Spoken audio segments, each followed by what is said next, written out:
आजचे पाहुणे या कार्यक्रमामध्ये रसिक श्रोते हो, आपणा सर्वांचं स्वागत आणि अपर्णा कल्लोळचा नमस्कार. रसिका हो, गेल्या भागापासून आपण नृत्य कलाकार आणि नृत्य दिग्दर्शक सुमित साळुंखे यांची मुलाखत ऐकत आहोत. आज ऐकूया या मुलाखतीचा दुसरा आणि अंतिम भाग. पारंपरिक नृत्य जे आहेत किंवा ऐतिहासिक प्रसंगांवर आधारित जे नृत्य आविष्कार आहेत, खरं तर हे आजकाल खूप पसंत केले जायला लागले. बरोबर. अगदी प्रेक्षक भारावून जातात हे बघून.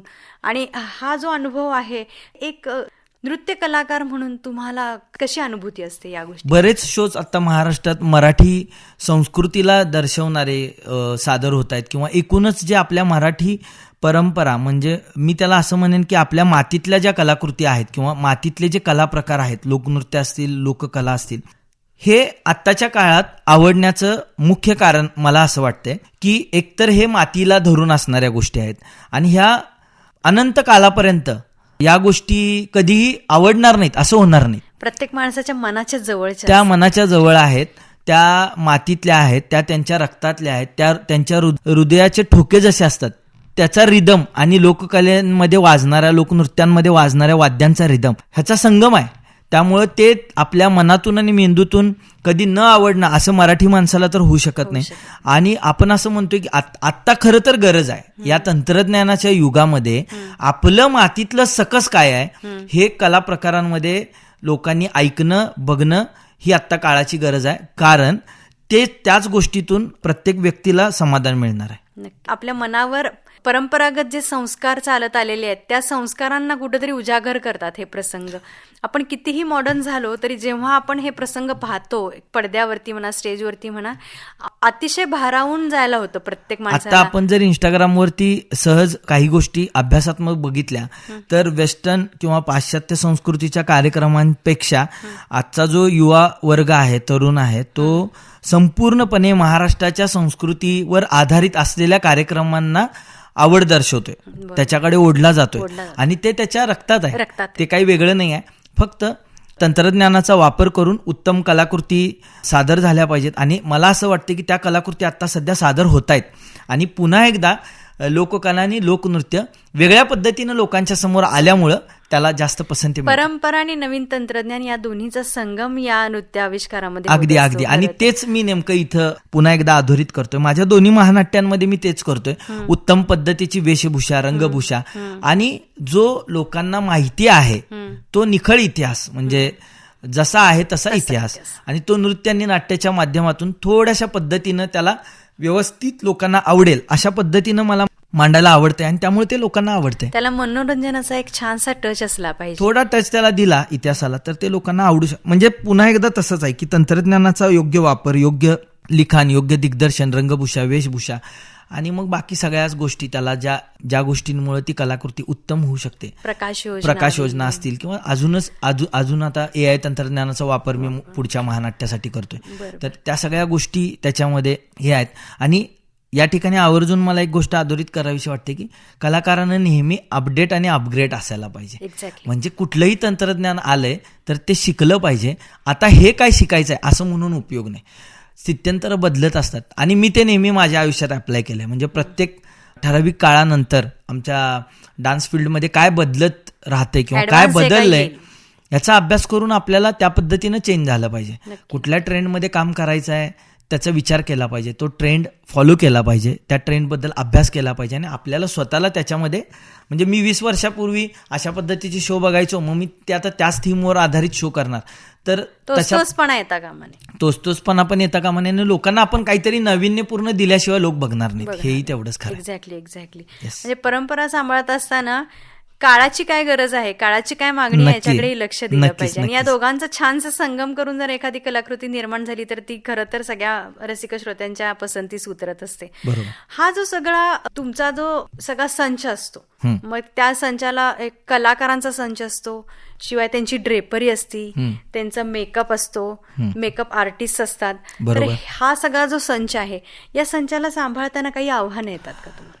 हे सगळं करत असताना आव्हान म्हणजे काय झाले, सांगलीसारख्या ठिकाणी आपण काम करत असताना मुंबई आणि पुणे या ठिकाणी ज्या अवेलेबिलिटी असतात, जी तंत्रज्ञ असतील किंवा माणसं असतील, त्या पद्धतीनं इथं आपल्याला माणसं उपलब्ध होत नाहीत. ती माणसं आपल्याला तयार करावी लागतात.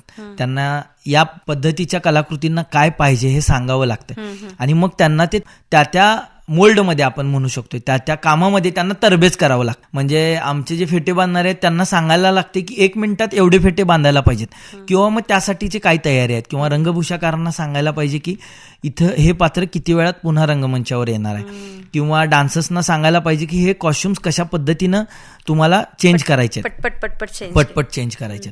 या सगळ्या गोष्टी मला शिकवायला लागतात. आणि हेच मी पुण्या मुंबई ठिकाणी गेलो, professional time management. Professional time management ते शिकवून, आणि मला असं वाटतं की मी ते एवढ्या दिवसांच्या प्रयत्नांमध्ये ते मी केलंय आणि माझ्या टीमला आता ते सगळं बऱ्यापैकी सरावाचं झालंय.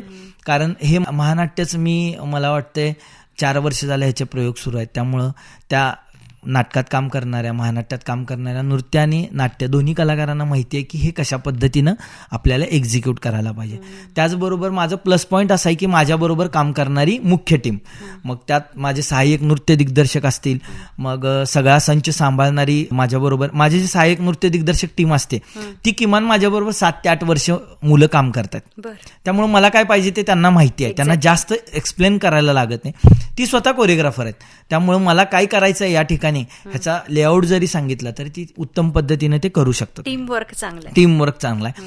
आणि ह्या सगळ्या संचाला बांधून ठेवणारी म्हटलं तर माझी मिसेस आहे, माझी बायको डॉक्टर अनुराधा, आणि ती उत्तम पद्धतीनं अभिनयामध्ये तिचं करिअर करते, काम करते. आणि ते करत असताना माझं डान्स अकॅडमीचं जे काही सगळं काम आहे ते, त्याचबरोबर माझी महानाट्याची सगळी तयारी, मग त्याच्यामध्ये आपण मगाशी बोलल्याप्रमाणे वेशभूषा, रंगभूषा, कलाकारांचं सगळं नियोजन, प्रॅक्टिसच्या वेळा, एकूणच त्यांची वाहतूक, या सगळ्या गोष्टींबद्दल, किंवा एखादा कलाकार एखाद्या प्रयोगाला नसतोय तर त्याची किती दिवस आधी प्रॅक्टिस घ्यायला पाहिजे, त्याला कसं तयार केलं पाहिजे आणि ती जागा कशी रिप्लेस केली पाहिजे, या सगळ्या गोष्टींचं परफेक्ट मॅनेजमेंट अनुराधा करत असते. आणि बाकी माझी नृत्य दिग्दर्शक म्हणून जी टीम आहे ती सगळी टीम काम करत असते. मग त्यांना ते माहिती आहे की किती दिवसांपूर्वी तयारी करायला पाहिजे. मग त्या माध्यमातून हे कार्यक्रम एवढ्या मोठ्या लेवलवरती घडत असतात. म्हणजे महानाट्याचं सांगायचं तर एका प्रयोगाला किमान 5,000 प्रेक्षक असतात. 50x50चा मला रंगमंच लागतोय. जवळजवळ 4 ते 5 मोठ्या आयशर सारख्या गाड्या भरून माझं साहित्य असतंय. लाईट साऊंडचाही तामझाम तेवढाच मोठा असतोय. 75 कलाकारांचं जाणं येणं, राहणं खाणं, नाश्ता, जेवण, ह्या सगळ्या गोष्टींची मॅनेजमेंट टीम आली. ह्या गोष्टी सगळ्या सांगलीसारख्या शहरात राहून करणं पटकन हे सुद्धा सोपं आहे, पण करणं टिकवणं आणि त्याच्यात सातत्य आणणं. म्हणजे बघा 4 वर्षापासून मी एक महानाट्य करतोय. आता माझं दुसऱ्या महानाट्याची तयारी सुरू आहे. ऑगस्टमध्ये ते आम्ही परफॉर्मन्स लेवलवरती जातोय. तर ह्या सगळ्या गोष्टी करत असताना कसरत खूप होत्या, पण त्यातनं आनंद मिळतोय आणि हेच करायचं आपल्याला. त्यामुळे ह्यात कधी असं वाटत नाही की थकवा येत नाही कधी ह्यात. एक्झॅक्टली. एका महानाट्याचे जे कलाकार असतात तेच दुसऱ्या महानाट्यामध्ये असतात का, तो वेगळा संच असतो तिथं? असं नसते. काही कलाकार असतात, काही कलाकार बदलावे लागतात त्यांच्या सोयीनुसार, त्यांच्या वेळेनुसार. आणि तसं म्हणू शकत नाही की आपण याच कलाकृतीतले असतात. पण डान्सची जी कोर टीम आहे ती माझी कोर टीम तीच असते. मग लागणारे एक्स्ट्रा जे डान्सर्स असतात ते आपण त्या प्रोजेक्टनुसार घेतो. म्हणजे आता चित्रपटाला मला परवा एकूण 50 नृत्य कलाकार लागणार होते. मग माझ्याकडचे 20, मग कोल्हापूर जिल्ह्यातनं 10-15, त्याच्यानंतर सातारा फलटण ह्या भागातनं 10-15, पुण्यातले 10, अशा पद्धतीने करून मग ते एक 50 कलाकार नृत्यासाठी आम्ही वापरतोय. अशा पद्धतीने ते त्या कलाकारांना एक कलाकार घडवायला या महानाट्यासाठी किंवा महानृत्यासाठी किंवा एखाद्या परफॉर्मन्ससाठी किती काळ जातो साधारण? तसं पर्टिक्युलर सांगता येणार नाही. बरेच लोक माझ्याकडे शिकतात 2-3-4 वर्ष, मग ते सादरीकरणासाठी तयार होतात. काही कलाकार असतात जे त्यांना नृत्य चांगले येत असते, उत्तम पद्धतीने, त्याच्या कुवतीनुसार. मग तो कलाकार आला की त्याला साधारण लेआउट म्हणजे फॉर्मॅट काय आहे या टीमचा हे बघितलं तर तो एक साधारण आठवडा, 2 आठवडा, महिना त्याच्या कुवतीनुसार तो आम्हाला जॉईन करू शकतो. असं आहे, ते फक्त बघावं लागते. आणि काय असते की प्रत्येक टीम मध्ये कामाची वेगळी पद्धत असते. प्रत्येक नृत्य दिग्दर्शकाची एक शैली असते, त्याच्या कामाची एक वेगळी पद्धत असते. आता माझं जर प्रयोग पुढच्या आठवड्यात असेल तर 1 आठवडा आधी माझी एक रिहर्सल होत्या. मग कोण कलाकार नाही आहेत त्यांच्या जागा रिप्लेस होतात. मग 2 दिवस आधी प्रयोगाच्या, मग आदल्या दिवशी, आणि मग प्रयोगा दिवशी सकाळी किंवा प्रयोगाच्या आधी एक रिहर्सल. असा एक माझा फॉर्मॅट आहे. काही नृत्य दिग्दर्शक खूप फास्ट पण काम करतात. म्हणजे प्रयोगाच्या आदल्या दिवशी सकाळी सेट आणि संध्याकाळी रिहर्सल आणि दुसऱ्या दिवशी प्रयोग असं पण करू शकतात. ती त्यांची शैली असते. मग ग्रास्पिंग पॉवर हा, मग तसाच पुढच्या कलाकाराची ग्रास्पिंग पॉवर काय त्यावर डिपेंड खूप गोष्टी असतात. अच्छा अच्छा. खरं तर हे सगळं जमून आणणं हे खरं तर तारेवरची कसरत आहे, पण त्यामध्ये पण मजा मजा. आणि हे जी ड्रेपरी असती मोठ्या प्रमाणात आम्ही बघतो की एका महानाट्यामध्ये तुमचे डान्स असतात, त्याचे 4-5 प्रकारचे डान्स असतात. त्या 4-5 प्रकारच्या डान्सना वेगवेगळ्या प्रकारची ड्रेपरी असते. मग ह्याची सगळी तयारी तुम्ही कशी काय करता? आता आमच्या महानाट्याला टोटल 350 वेगळे ड्रेस काढायला लागतात. वेगवेगळे असे 350 बॅग्स भरल्या जातात. आणि त्यातले एकही ज्वेलरी किंवा एकही ड्रेस आम्ही रेंटवर आणत नाही. आणि आमच्याकडे असं आहे की प्रत्येक कलाकाराच्या मापानुसार ड्रेस आणि दागिने त्याला दिले जातात. त्याच्या नावाचं लेबल असलेली वेगळी बॅग असते.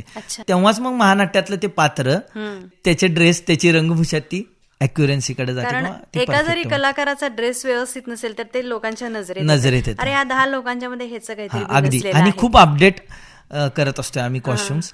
म्हणजे कसं की आत्ता रंगमंचावरती दिसणारं जे पात्र आहे ते ऐतिहासिक असलं तरी त्याचा ऐतिहासिक टच न जाता त्याचं कलर पॅनल जे आहे, कलर, ह्या सगळ्या गोष्टींवर खूप बारकाईनं आम्ही काम करत असतोय.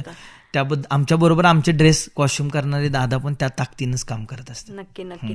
याच्यात त्यांचाही याच्यात मोठा अभ्यास असायला लागतो नाही का? हो, अगदी. प्रत्येक गोष्ट जी आहे म्हणजे लेखकापासून लेखन असेल, मग त्या पात्रांना दिलेले आवाज असतील, मग त्याचं रेकॉर्डिंग स्टुडिओ असेल, त्याचं मिक्सिंग मास्टरिंग असेल, त्यानंतर तुम्ही त्यात वापरलेली गाणी असतील, त्या गाण्यांचं नृत्य दिग्दर्शन आलं, एकूण महानाट्याचं दिग्दर्शन आलं, त्यामध्ये समोर दिसणारी पात्र ती किती त्या पात्रासारखी दिसतात, मग त्याची रंगभूषा, वेशभूषा, त्याच्यानंतर त्याचा एकूण प्रभाव काय आहे त्या महानाट्यामध्ये, ते पात्र कुठल्या वेळेत रंगमंचावरती येत आहे. किंवा आपण असं नाही करू शकत की काही वेळा नृत्य करणारं पात्र आहे आणि ते लगेच मी ऐतिहासिक पात्रात रंगमंचावरती आणू शकत नाही. या सगळ्या गोष्टींचा बारकाईनं विचार करावा लागतो.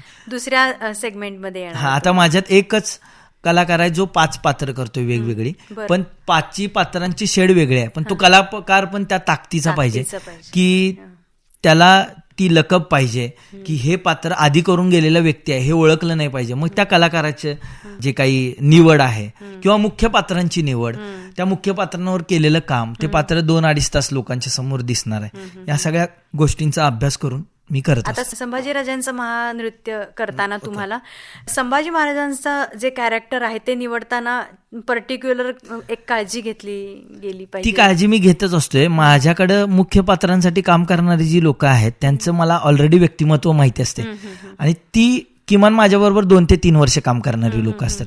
त्यामुळं त्यांना ते जेव्हापासून ठरतंय तेव्हापासूनच त्यांच्यावरती काम सुरू होते.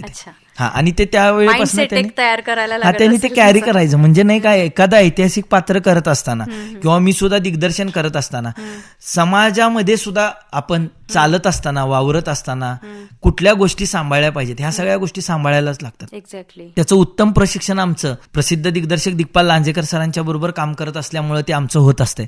समाजामध्ये कसं राहायला पाहिजे, आपण इतिहास मांडणारी लोक आहोत, तर आपण अगदी म्हणजे आपण ड्रेस सुद्धा कसे घातले पाहिजेत, कसं लोकांना बोललं पाहिजे, ह्या सगळ्या गोष्टी त्यांच्या माध्यमातून आम्ही दिग्पाल लांजेकर सरांच्या दादांच्याकडे बघून शिकत असतोय. अवधूत गांधी आहेत. अवधूत गांधी उत्तम गायक आहेत. लोकांच्या अगदी मनामनापर्यंत त्यांचं गाणं पोचतंय. त्यांनी संगीत दिग्दर्शन केलेले 2 चित्रपट आणि दिग्पाल लांजेकरांनी दिग्दर्शित केलेले 2 चित्रपट म्हणजेच अभंग तुकाराम आणि रणपती शिवराय, या 2 चित्रपटांचं मी नृत्य दिग्दर्शन या वर्षात केलंय. तर ते करत असताना आम्ही त्यांच्याकडे बघून शिकत असतोय कसं राहायला पाहिजे. नक्कीच. अनेक लोकांकडून चांगल्या गोष्टी घेऊन समृद्ध होत जाण्याचा हा प्रवास आहे असं म्हणायला. नक्कीच. तुम्ही कुठल्या लोकांच्या सहवासात आहात त्यावर तुमचं व्यक्तिमत्व घडत असतं. आणि नुसतं स्वतः समृद्ध न होता आपल्या सोबतच्याही सर्वांना समृद्ध करणं ही पण एक मोठी जबाबदारी पेलवत आहात तुम्ही सध्या. तुम्ही आणि तुमच्या सुविद्य पत्नी दोघं मिळून तुम्ही हा जो मोठा संच सांभाळताय हे अक्षरशः हे खूप कौतुकास्पद आहे. कारण नुसतं नृत्य एखादं सादर करणं स्टेजवरती ते फक्त तेवढ्या एक 1.5-2 तासाचा परफॉर्मन्स नसतो, तर त्याच्या मागे खूप मोठं काम असतं. नक्की. अनुराधा तर आहेच, पण अनुराधा बरोबर माझे आई वडील असतील, मी ज्या लोकांना गुरुस्थानी मानून शिकतोय ती सगळी गुरुस्थानी असणारी लोक आहेत. आणि माझ्या बरोबर काम करणारा प्रत्येक कलाकार, त्या प्रत्येक कलाकाराची माझ्याबद्दलची श्रद्धा आहे. आम्ही इतिहास मांडत असताना इतिहासातल्या प्रत्येक पात्रावर त्याची श्रद्धा आहे, तेव्हाच ते अशा पद्धतीच्या कलाकृती मला वाटते आम्ही करू शकतो.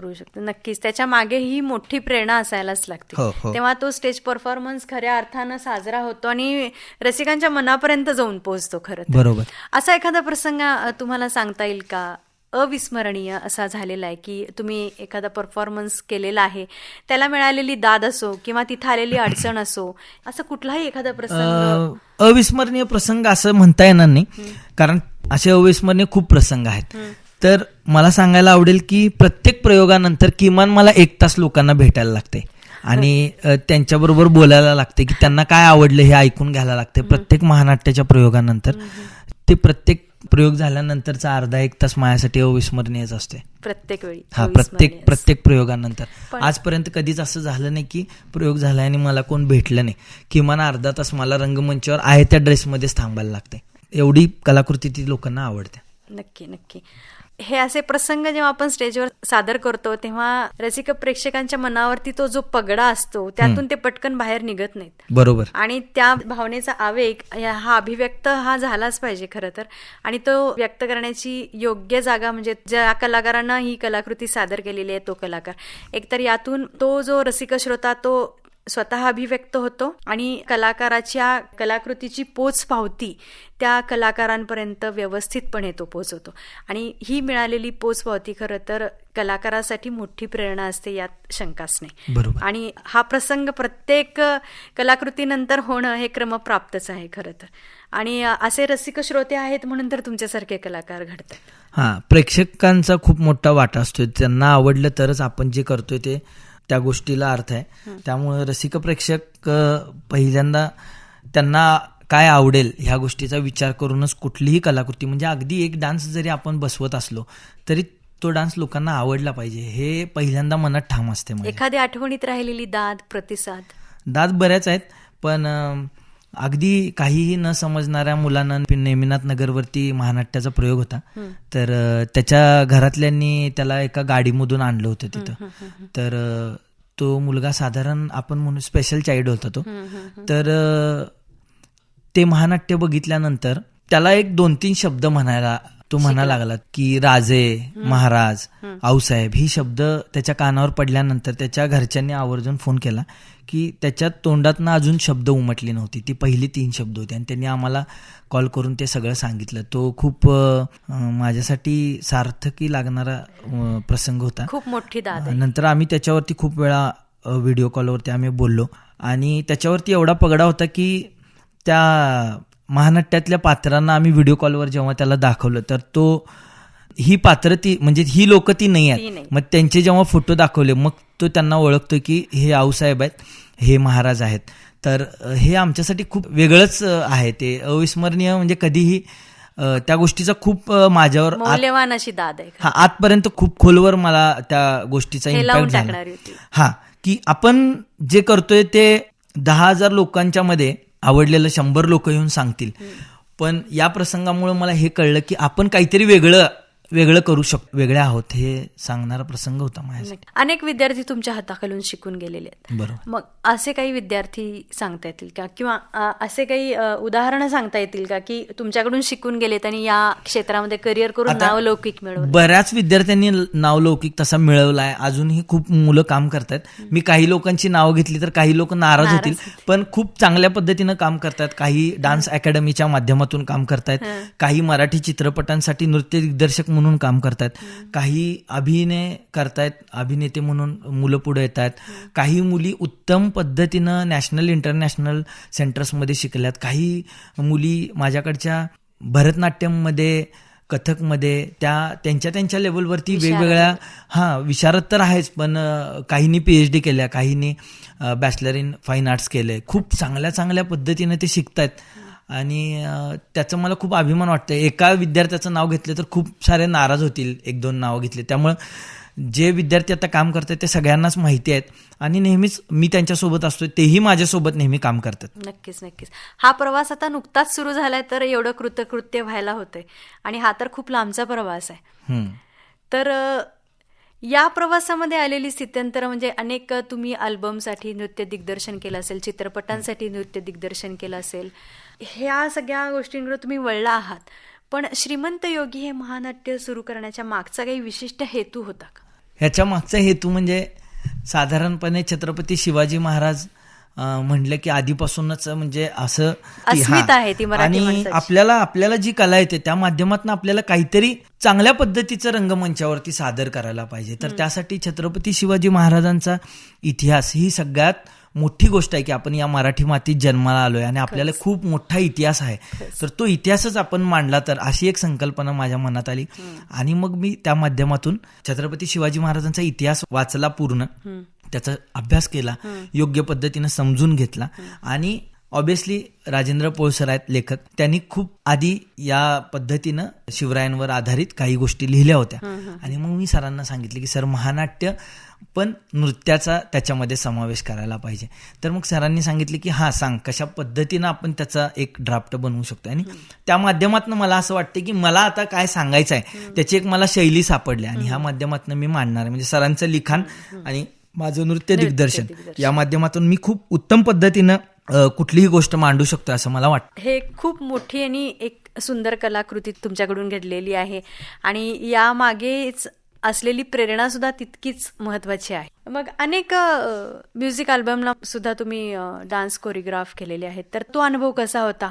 म्हणजे मला सांगायला आवडेल की मी अगदी सुरुवातीच्या काळात जे सीडीज मिळायचे आपल्याकडं बाजारामध्ये, त्या सीडीजसाठी वेगवेगळ्या म्हणजे देवी देवतांच्या सीडीज मिळतात ना, तिथपासून मी नृत्य दिग्दर्शन करतोय असं म्हणायला हरकत नाही. अगदी तुम्ही ज्योतिबा डोंगरावरती गेलात, कर्नाटकात तुम्ही सौंदतीच्या रेणुका देवीच्या इथं गेलात, रेणुकाईला, चिंचणीला गेलात, तर तिकडे ज्या सीडी मिळायच्या त्या सीडी मध्ये 10 ते 12 गाणी असायची. ती 10 ते 12 गाणी आम्ही 2 दिवसात व्हिडिओ शूट करायचो. तिथपासून मी कोरिओग्राफी करतोय. त्यानंतर मग एक्सक्लुझिव्ह सॉंग्स आले जे टेलिव्हिजनवरती दाखवले जायचे आणि युट्यूबवरती त्या चॅनलवर यायचे. त्याच्यानंतर मग चित्रपटांचा प्रवास सुरू झाला. मराठी टायगर्स नावाचा चित्रपट सांगलीमध्ये ज्याची निर्मिती झाली, अवधूत कदम पहिला होता तो. हा ते पहिला म्हणजे मला त्या चित्रपटामध्ये मी पहिलं एक गाणं माझी टीम घेऊन चांगल्या पद्धतीनं मी ते कोरिओग्राफ केलं. हा मग त्याच्यानंतर खूप चित्रपटांच्या निर्मिती प्रोसेसमध्ये मला सहभागी होता आलं. म्हणजे उदाहरणार्थ कट्यार काळजात घुसले असेल, डॉक्टर काशीनाथ घाणेकर असेल, झी स्टुडिओचा बसता बसताचं मी नृत्य दिग्दर्शन पण केलं. डॉक्टर काशीनाथ घाणेकर आणि कट्यार काळजात घुसली ह्या चित्रपटांची निर्माते आपल्या सांगलीचे सुनील फडतरे सर आहेत. त्यामुळे त्या चित्रपटाच्या निर्मितीच्या प्रोसेसमध्ये खूप गोष्टी मला शिकता आल्या, चांगल्या पद्धतीनं जवळनं अनुभवता आल्या. त्यामुळं पण मला खूप गोष्टी समजत गेल्या. कशा प्रकारचा सहभाग होता तिथं? निर्मिती व्यवस्थापनामध्ये सहभाग होता. कट्यार काळजात घुसली मधल्या सूर्य निरागसो गाण्यामध्ये बरेच विद्यार्थी आहेत माझे नृत्य कलाकार म्हणून. तर या गोष्टी करत असताना नेमक्या पद्धतीने चित्रपट कसा बनतोय आणि त्याचं प्रोडक्शन काय असते, त्याचं प्रोडक्शन डिझाईन, ह्या सगळ्या गोष्टी मी जवळून बघितल्या आणि अनुभवायला मला मिळाल्या, ज्याचा उपयोग मी माझ्या आता महानाट्यासारख्या गोष्टींमध्ये असेल किंवा मला आता जर एक्सक्लुझिव्ह एखादं सॉंग करायचं असेल तर त्याचं प्रोडक्शन डिझाईन कशा पद्धतीने केलं जाते. म्हणजे अगदी वाहतुकीपासून ते रंगभूषा, वेशभूषा, मग सगळ्याच गोष्टी आल्या. तर त्या गोष्टी मला खूप चांगल्या पद्धतीनं तिथं शिकता आल्या चित्रपटाच्या माध्यमातून. परत ते सोपं गेलं अगदी. एखादा चांगला नृत्य प्रशिक्षक कसा असावा तुमच्या? नृत्य प्रशिक्षकानं उत्तम पद्धतीनं ट्रेनिंग घेतलेलं असावं, त्याचा अभ्यास असावा, त्याचं व्यक्तिमत्व चांगलं असावं, त्याला लोकांशी कम्युनिकेट कसं करायचं आहे हे माहिती असावं आणि त्याला उत्तम पद्धतीनं पुढच्या व्यक्तीला नृत्य शिकवता आलं पाहिजे असं मला वाटतंय. म्हणजे नृत्य करायला स्वतःला येणं हा भाग वेगळा आहे आणि शिकवता येणं वेगळं आहे. मग नृत्य म्हणजे उदाहरणार्थ काय की पुढच्याला काय झेपणार आहे त्या पद्धतीनं त्याला डिझाईन करून ते शिकवता आलं पाहिजे आणि त्याच्याही पुढे जाऊन त्याला ते चांगलं दिसलं पाहिजे आणि लोकांना आवडलं पाहिजे. ह्या गोष्टीपर्यंत आपण येतोय. अनेक विद्यार्थी आता डान्स हे करिअर म्हणून निवडायच्या प्रयत्नात आहेत आणि ही क्रांती घडतच आहे आता. बरोबर. तर अशा विद्यार्थ्यांना काय मार्गदर्शन करा? त्यांना डान्समध्ये नेमकं कुठल्या सेक्टरमध्ये काम करायचं आहे हे त्यांनी ठरवलं पाहिजे. म्हणजे यामध्ये कसं आहे, रियालिटी शो करणारे कोरिओग्राफर्स वेगळे आहेत, अवॉर्ड शोज करणारे कोरिओग्राफर्स आहेत. तुम्हाला डान्स क्लासेस चालवायचे आहेत का ह्याचा विचार केला पाहिजे. स्कूल कोरिओग्राफीज करायचे का ह्याचा विचार केला पाहिजे. तुम्हाला मेगा इव्हेंट्स कोरिओग्राफ करायचे आहेत का ह्याचा विचार केला पाहिजे. वेडिंगसाठी संगीत संध्या हा खूप मोठा सेक्टर काम करतो, वेडिंग इंडस्ट्री म्हणून. त्याच्यामध्ये काम करायचं का हे केलं पाहिजे. तुम्हाला इंस्टाग्रामवरती डान्सचे रील शूट करून पोस्ट करायचे आहेत आणि त्या माध्यमातून तुम्हाला काम करायचं आहे का, मग काही जाहिराती घ्यायच्या आहेत का ह्याचा विचार केला पाहिजे.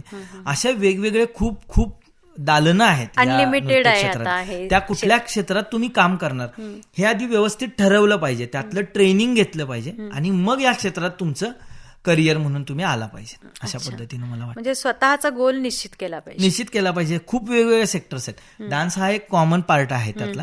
ह्याच्यामध्ये मी सांगितल्याप्रमाणे वेगवेगळ्या सेक्टर्समध्ये काम चालतंय, तिथं काम केलं पाहिजे असं मला वाटतं. आजपर्यंत या क्षेत्रामध्ये हे झालेलं जे काम आहे त्यासाठी अनेक पुरस्कारांनीही तुम्हाला सन्मानित करण्यात आलंय, अनेक पुरस्कार मिळालेले आहेत. मला इचलकरंजीचा, माझं मूळ गाव इचलकरंजी आहे. म्हणजे लहानपणापासून, वडील लहान असल्यापासून आम्ही सांगलीत राहतोय, पण मूळचे इचलकरंजी. तर इचलकरंजी वडिलांचं गाव. तर इचलकरंजीचा भूमिपुत्र पुरस्कार मला मिळालाय.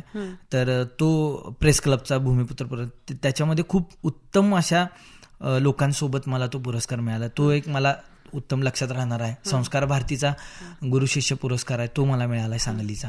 त्याच्यानंतर कलारत्न पुरस्कार, बऱ्याच संस्थांकडं कलारत्न किंवा नृत्यरत्न असे पुरस्कार मिळाले. आमच्या राजेंद्र पोळ सरांची एक संस्था आहे, त्या संस्थेच्या माध्यमातून मला 5 तत्वांना पुरस्कार दिले जातात, त्यातला एक पुरस्कार मिळाला. हे मला कला संदर्भातला आकाश तत्वाचा मला पुरस्कार सरांच्या संस्थेचा मला मिळालाय. बरेच पुरस्कार मिळालेत. यावर्षी काही पुरस्कार मिळणार होते कामामुळं, आता यावर्षी मिळतील. शासनाचे काही आहेत तर ते मिळतील. पुरस्कारांचं मला असं वाटतं की पुरस्कार आपल्याला प्रेरणादायी असतात, प्रेरणा मिळते त्यातनं, नक्कीच ते आहेच. पण कामाला जास्त मला असं वाटतं की महत्व, म्हणजे मी जास्त असं पुरस्कारांपेक्षा कामाला महत्व पाहिजे. तुम्हाला एक पुरस्कार मिळाला तर तो पुरस्कार कुठल्या कामांमुळे मिळालाय तर तेवढंच काम तुम्ही पुढे करायला पाहिजे, असं माझं पुरस्कार घेतानाचं मत असतं. पुरस्कार मिळाला की जबाबदारी वाढते आणि पुरस्कार मिळायला पाहिजेत. आणि पुरस्कारांबद्दल माझं मत असं आहे की पुरस्कार योग्य वयात मिळाला पाहिजे, तर तुम्हाला प्रेरणा मिळणार कामासाठी. ती एक ऊर्जा असते, ती ऊर्जा घेऊन पुढे काम करत राहायचं. यापुढे भविष्यातले तुमचे काही प्रोजेक्ट्स, तुमचे भविष्यातले काही नियोजन, पुढे अजून काय काय करायचं आहे, याचे काय गोल्स आहेत, काय ठरवलंय तुम्ही? आपल्याला वाटणाऱ्या काही गोष्टी कलेच्या माध्यमातून मांडायच्यात. मगाशी सांगितल्याप्रमाणे छत्रपती संभाजी महाराजांचा जो काही जीवन प्रवास आहे तो नृत्य आणि नाट्याच्या माध्यमातून मला मांडायचा आहे. ते रंगमंचासाठी आहे. काही चित्रपट आहेत ज्यांचं काम सुरू आहे सध्या, काही एक्सक्लुझिव्ह सॉन्ग आहेत, त्याचे काही प्रोजेक्ट्स आहेत, त्याच्यावरती काम सुरू आहे, ते आगामी काळात येत आहेत. त्याचबरोबर मुलांना उत्तम पद्धतीनं शिक्षण मिळेल अशी संस्था आहे, ती संस्था योग्य पद्धतीनं चालली पाहिजे, ती चालवायची आहे, हेच काही ते आहे. उत्तम कलाकार घडवत राहायचे आहेत. ज्या लोकांना काम करायचं आहे, घडायचं आहे, शिकायचं आहे, त्या लोकांसाठी नेहमी उपलब्ध राहायचं आहे, हा मेन मोठा आहे पुढचा. आणि स्वतः आपण काय नवीन शिकावं असं तुम्हाला वाटतं? नेहमी शिकावं असं वाटतंय. मी आता AI तंत्रज्ञानाचा खूप सारा वापर माझ्या कलाकृतींमध्ये करतोय, माझ्या अकॅडमीमध्ये करतोय. AIच्या काही डिजिटल मधल्या काही गोष्टी मी शिकतोय सध्या, नवीन तंत्रज्ञानाच्या. अगदी AI खूप, मला असं AI बद्दल सांगायला वाटतं की ते खूप अद्ययावत तंत्रज्ञान आहे, त्याला आपण शिकलं पाहिजे. आपल्या कामामध्ये आत्मसात जर केलं तर खूप गोष्टी सोप्या होतात. आता माझ्या खूप गोष्टी सोप्या होतात. म्हणजे लोकांना मी असं बोलताना असं वाटेल की ते मी पोस्टर डिझायनिंग ह्यासाठी वापरतोय का, तर नाही. व्हॉइस मॉड्युलेट करण्यासाठी AIचा खूप चांगल्या पद्धतीनं वापर होतोय, व्हिडिओसाठी खूप चांगल्या पद्धतीनं वापर होतोय. VFX असतील किंवा आता मी ज्या काही कलाकृती करतोय त्याच्यामध्ये AIच्या माध्यमातून आपण खूप चांगल्या पद्धतीनं, ज्याला आपण VFX म्हणतोय, तसे बॅकग्राऊंडसाठी जे स्कोर्स बनवू शकतोय, त्याच्यावरती माझं काही काम सुरू आहे. त्या गोष्टी मी शिकतोय. नृत्य क्षेत्रातल्या बऱ्याच गोष्टी मी नेहमी बघत असतोय, मी शिकत असतोय. म्हणजे आता इंस्टाग्राम रीलवरती जर आपण आलो तर इंस्टाग्राम रील मी स्वतः बनवत नाही, पण इंस्टाग्राम रीलमध्ये ट्रेंडिंगला काय सुरू आहे, म्हणजे गाणं नव्हे, कुठली स्टाईल सुरू आहे, काय पद्धतीने केल्यानंतर इंस्टाग्राम तुम्ही चांगल्या पद्धतीनं हँडल करू शकता, ह्याच्यावरती माझा नेहमी स्टडी आहे. मी त्याबद्दल पण लोकांना चांगल्या पद्धतीनं मार्गदर्शन करतोय येणाऱ्या नवीन मुलांना. नक्कीच. या सगळ्यांच्या मदतीनं, AIच्या मदतीनं म्हणा किंवा आता नवीन तंत्रज्ञानाच्या मदतीनं जे तुमचे नृत्य आविष्कार आहेत ते अजून चांगले घडत जातील आणि त्यामध्ये अनेक सुधारणा करून अनेक रसिक श्रोत्यांच्या मनापर्यंत पोहोचण्याचा मार्ग तुम्हाला सुकर होईल. खरं तर तुमचे जे आगामी जे प्रोजेक्ट्स आहेत, तुमचे जे नियोजन आहेत आगामी, त्या सगळ्यासाठी आकाशवाणीच्या श्रोत्यांकडून तुम्हाला खूप खूप शुभेच्छा. जाता नवीन पिढीसाठी काय संदेश देणार? मी पण नवीन पिढीतलाच आहे, म्हणजे माझी पिढी जुनी नाही आहे, पण नवीन पिढीसाठी असं काय, येणाऱ्या नवीन पिढीसाठी, येणाऱ्या कलाकारांसाठी काय, तुम्ही कला क्षेत्रात येत असताना तुम्ही काय येताय ह्याचं पूर्ण विचार करून या क्षेत्रात यायला पाहिजे. या क्षेत्रात येत असताना इतर लोकांसारखं आपलं टाइम टू टाइम काम नसते. ह्याच्यामध्ये कंटिन्यू तुम्हाला अपडेट राहायला लागणार, अपग्रेड व्हायला लागणार. ह्याच्यामध्ये तुम्ही नवीन काय मांडणार आहात ह्याचा कायम ध्यास पाहिजे. आणि हे क्षेत्र खूप कष्टाचं आहे. इकडं आता मुलाखत देत असताना खूप भारी वाटत असते, पण तुम्ही तेवढ्या ताकदीनं तुम्ही काम करायला पाहिजे, कष्ट करायला पाहिजे. मग मला आठवते की मी सुरुवातीच्या 10 वर्षात मी कधीच विश्रांती घेतली नाही किंवा मी कधीच सुट्टी घेतली नाही. मी अजूनही खूप कमी वेळा विश्रांती हा शब्द वापरतोय, सुट्टी हा शब्द वापरतोय. ज्या दिवशी काम नाही असं दिवसच नसतोय माझ्यासाठी. तर असं काम करायचं असेल तर तुम्ही कलाक्षेत्रात या. कलाक्षेत्रात इन्स्पायर होऊन एखाद्या कॅरेक्टरला, एखाद्या कलाकाराला, एखाद्या तुमच्या लिजेंडरी आर्टिस्टला तुम्ही इन्स्पायर होऊन जर या क्षेत्रात येणार असाल तर आधी त्याचे कष्ट बघा. नक्कीच. आणि मग तुम्ही या कलाक्षेत्रात या. मग हे कलाक्षेत्र कष्टाचं आहे, प्रामाणिकपणाचं आहे, सतत काम करण्याचं आहे. सातत्य, प्रामाणिकपणा ह्या गोष्टींचं हे क्षेत्र आहे. या गोष्टींवर विचार करून प्रत्येक कलाकारानं काम करावं. यावं उत्तम क्षेत्र आहे. या क्षेत्रासारखं आनंद आणि या क्षेत्रासारखं समाधान देणारं दुसरं क्षेत्र नाही असं मला वाटतंय. कलाक्षेत्र हे उत्तम क्षेत्र आहे हे माझ्यासाठी. जर तुम्ही डान्सर नसता तर कुठल्या क्षेत्रामध्ये करिअर केलं असतं? हा एक वेगळा खरं तर प्रश्न आहे. तसा मी विचारच करू शकत नाही, कारण मला कलाक्षेत्रातच काम करायचं असं पहिल्यापासूनच डोक्यात होतं. आणि इतर कुठल्या क्षेत्रात मी काम करू शकत नाही एवढं निश्चित आहे. त्यामुळे नृत्य आणि कला क्षेत्रातच. एखादं असं आवडतं गाणं ज्याच्यावरती तुम्हाला डान्स करायला भरपूर आवडतो, एनी टाइम फेवरेट? आवडतं असं आधीपासून नाही, खूप गाण्यांवरती नाचायला आवडते, पण लोकनृत्यातलं कुठलंही गाणं लागलं तर नाचायला आवडते. मग ते गोंधळ असू दे, वाघ्या मुरडे असू दे, या सगळ्या गाण्यांवर, शेतकरी नृत्य असू दे अगदी. आणि अगदी अलीकडचं म्हणलं तर आता रणपती शिवराय स्वारी आग्रा या चित्रपटातलं महारुद्र शिवराय हे माझं आवडतं गाणं आहे. मी कोरिओग्राफ केलं असल्यामुळं कदाचित, आणि ते कधी लागलं तर नाचायला आवडेल किंवा आवडते. डान्स आणि कोरिओग्राफर यामधलं आवडतं क्षेत्र कुठलं? डान्स परफॉर्म करणं आणि कोरिओग्राफ दोन्ही मधलं आवडतं काय आहे? दोन्ही आहे. म्हणजे डान्स कोरिओग्राफ करायचं पण आवडते तेवढंच, आणि परफॉर्म करायला पण आवडते. अजूनही मी परफॉर्म करतोय, खूप आवडीनं करतोय. आता महानाट्यामध्ये माझे जवळजवळ 3 ते 4 परफॉर्मन्सेस आहेत. इतर शोजना पण मी परफॉर्म करतोय, आणि परफॉर्म करणं हे अगदी शेवटपर्यंत, म्हणजे जिथपर्यंत शक्य आहे तिथपर्यंत करत राहायचं असं मनात ठाम आहे माझ्या. मी डान्स परफॉर्मन्स करतोच आहे. आत्ता झालेल्या माझ्या डान्स अकॅडमीच्या इव्हेंटला मी परफॉर्मन्स केलाय.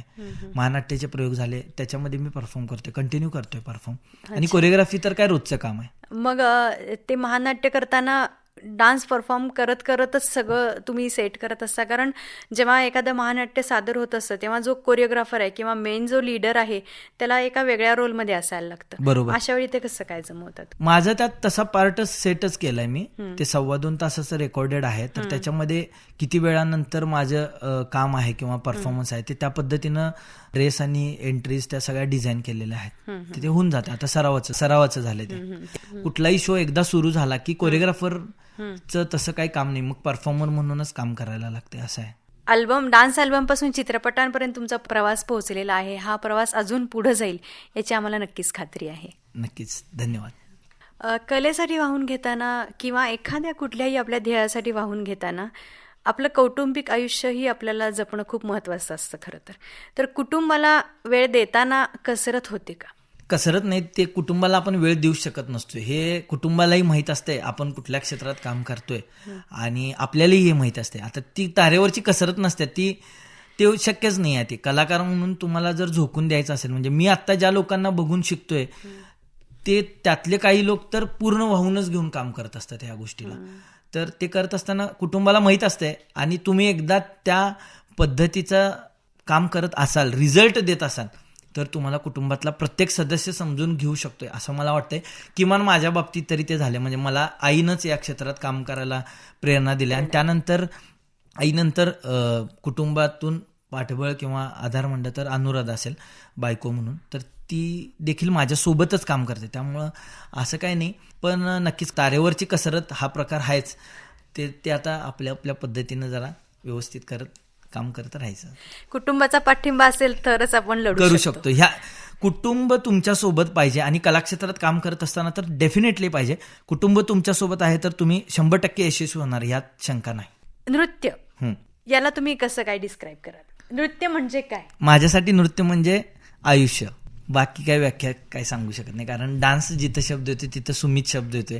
माझं लाईफच मी त्या गोष्टीला वाहून घेतलंय. त्यामुळं नृत्य असं दुसरं काही नाही माझ्यासाठी. नक्कीच नक्कीच. हे जे तुमचं आयुष्य आहे, ही जी तुमची कला आहे, या कलेची जी साधना आहे, या साधनेमध्ये, या तुमच्या सगळ्या प्रोजेक्ट्समध्ये तुम्हाला उत्तरोत्तर भरपूर यश मिळत जावं. सांगलीचं नाव जसं तुम्ही देशपातळीवरती चमकवलंय तसं विदेशातही तुमचं नाव चमकू दे. नक्कीच. आणि आमच्या सगळ्यांकडनं तुम्हाला खूप खूप शुभेच्छा. आज तुम्ही वेळात वेळ काढून आमच्या स्टुडिओमध्ये आलात आणि आजचे पाहुणे या कार्यक्रमातून आपला सगळा प्रवास श्रोत्यांपर्यंत पोहोचवलात, त्याबद्दल आकाशवाणीकडून आणि सगळ्या रसिक श्रोत्यांकडून तुम्हाला खूप खूप शुभेच्छा आणि धन्यवाद. धन्यवाद. आजचे पाहुणे या कार्यक्रमामध्ये नृत्य कलाकार आणि नृत्य दिग्दर्शक सुमित साळुंखे यांच्या मुलाखतीचा दुसरा आणि अंतिम भाग आपण ऐकला. श्रोतेहो, या कार्यक्रमातून मला आता अपर्णा कल्लोळला आणि या कार्यक्रमाच्या सादरकर्त्या तेजा दुर्वे यांना निरोप द्या. पुन्हा भेटूया. तोपर्यंत नमस्कार.